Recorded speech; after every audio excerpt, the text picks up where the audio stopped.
तो चलिए इसको देखते हैं, ये सवाल बहुलक को कैसे बनाना है। बहुत ही विद्यार्थी इसमें कंफ्यूज रहते हैं कैसे बनाएं इसको। देख के बहुत विद्यार्थी इस क्वेश्चन को छोड़ देते हैं, लगभग विद्यार्थी। ठीक है, तो चलिए इसको बनाने से पहले हम एक सवाल पहले देखते हैं नॉर्मल, और ये भी सवाल नॉर्मल ही है, पहले इसको देख लेते हैं। ठीक है, तो देखिए यहाँ पर आपको दिया गया है ये 1 3 0 3 1 3। यहाँ पर बहुलक आपसे पूछा जा रहा है, तो सबसे ज़्यादा इसमें संख्या कौन रिपीट किया हुआ वो आपका बहुलक होता है। जैसे कि यहाँ पे देखिए पहले में दिया है 1 और 1, तो 1 कितना बेर आया हुआ है यहाँ पे, तो 1 आप कहेंगे कि 2 बेर आया हुआ है। कितना बेर आया है, 2 बेर आया है। ठीक है, और यहाँ पे अब देखिए 3 है, 3 है, 3 है, 3 कितना बेर आया हुआ है, तो आप कहेंगे सर 3 तो 3 बेर आया है। और आपसे यहाँ पे पूछा जाए 0, तो 0 यहाँ पे एक ही 0 आया है, तो 0 कितना बेर आया है, तो 0 जो है 0 जो यहाँ पर है आपको 1 बेर आया है ना, तो यहाँ पे 1 बेर लिखिए। समझ गए।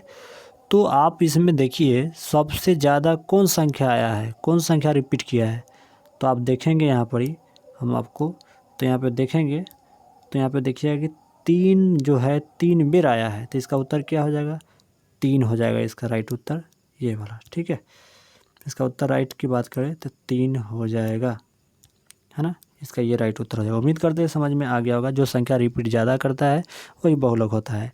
लेकिन क्या इसमें ऐसे बता सकते हैं, क्या इस सवाल में आप बता पाएंगे कि कौन बहुलक होगा, तो आप इसको ऐसे नहीं बता सकते हैं। तो इसको बनाने के लिए आपको 2 चीज़ पता होना चाहिए, तभी इस सवाल को आप बना पाएंगे। पहली कंडीशन माध्य मालूम होना चाहिए, दूसरी कंडीशन माध्यक मालूम होना चाहिए, तभी इस सवाल को आप बना पाएंगे। तो चलिए इस सवाल को आप कैसे बनाएंगे हम इसको बताते हैं अब। ठीक है, तो चलिए अगला पेज पे आ जाते हैं। पहले माध्य हम निकाल लेते हैं। ठीक है, तो माध्य निकालने के लिए फार्मूला होता है, माध्य निकालने के फार्मूला होता है आंकड़ों की योग बटा आंकड़ों की संख्या, है ना।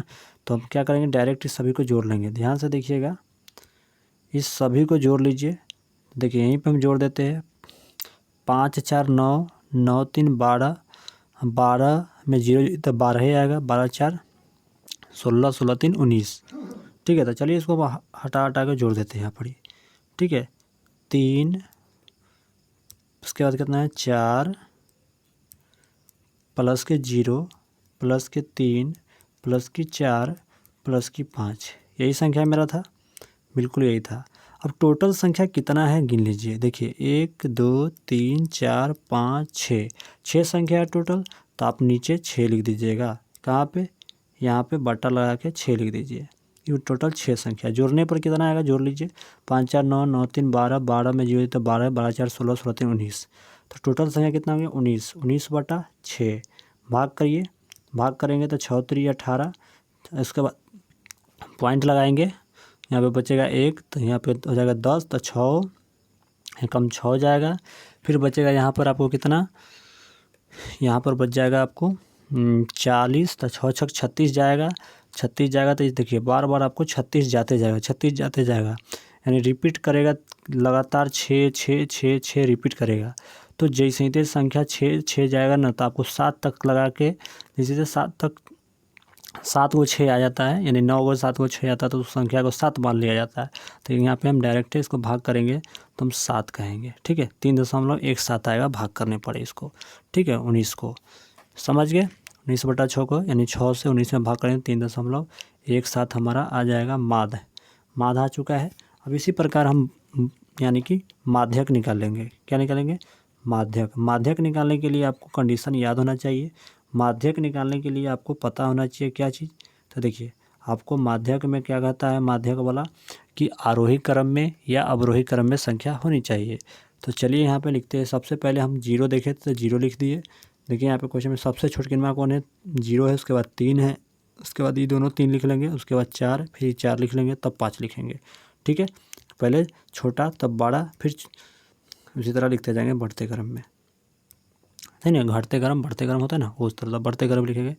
उसके बाद 3, उसके बाद फिर 3, फिर उसके बाद 4, फिर 4, फिर 5, हमारा यही संख्या था। तो अब यहाँ पे आप ध्यान से देखिएगा, ध्यान से देखिएगा तो क्या आ रहा है, 2 को इधर से छाँट दीजिए, 2 को इधर से छाँटिए, जोड़ा है। देखिए जब 6 को जुड़ा हो रहे ना तो 2 को साइड से छाँटना है और बीच में दोनों के जोड़ना है। 8 को रहे तो 4 को साइड से छाँटना है, 2 को छोड़ देना है, यानी सॉरी 3 को साइड से। मेरा बात समझिए, देखिए क्या हुआ, जैसे 8 को संख्या पूरे ना माध्यक में, तो आपको यानी इसमें से 2 घटा के, यानी 2 घटा लीजिएगा, यानी साइड से दोनों तरफ के साइड से 3 के जोड़ा होगा। ये समझ रहे होइएगा, ठीक है।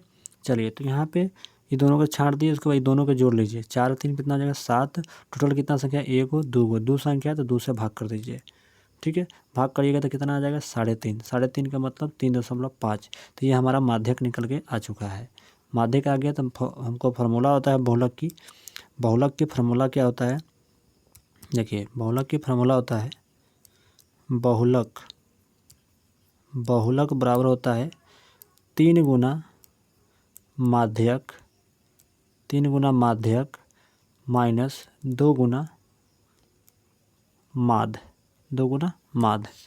बस सिंपल से यहाँ पर रख देंगे फार्मूला में, उत्तर हमारा आ जाएगा निकल के। देखिए ध्यान से, आपको माध्यक कितना दिया है, तो देखिए माध्यक 3.5 दिया है ना, दिया है 3.5, लिख दीजिए।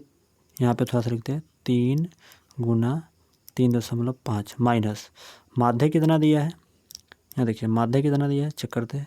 माध्य आपको ये दिया है 3.17, तो देखिए 3.17 लिख दीजिए, 2 गुना 3.17 हो गया। गुना कर लीजिए, गुना करिएगा तो यहाँ पे 10.5 आ जाएगा, गुना आपको आना चाहिए दशमलव के, माइनस इसको गुना करिएगा तो आपको आ जाएगा 6.34। घटाइएगा तो कितना आ जाएगा, 10.5 में से इतना घटा लीजिए। घटाने के बाद आपको यहाँ पे आ जाएगा इसका 4.16। तो फाइनली इसका उत्तर ये आ जाएगा, ठीक है। हम इस कलर से दिखाते हैं, वाइट वाला से। तो फाइनली इसका उत्तर ये निकल के आ गया। तो इस प्रकार इसका बहुलक निकालना था और आपको घटाव आना चाहिए। तो उम्मीद करते हैं कि सवाल समझ में आ गया होगा आपको, ठीक है। धन्यवाद। इसी पे एंड करते हैं।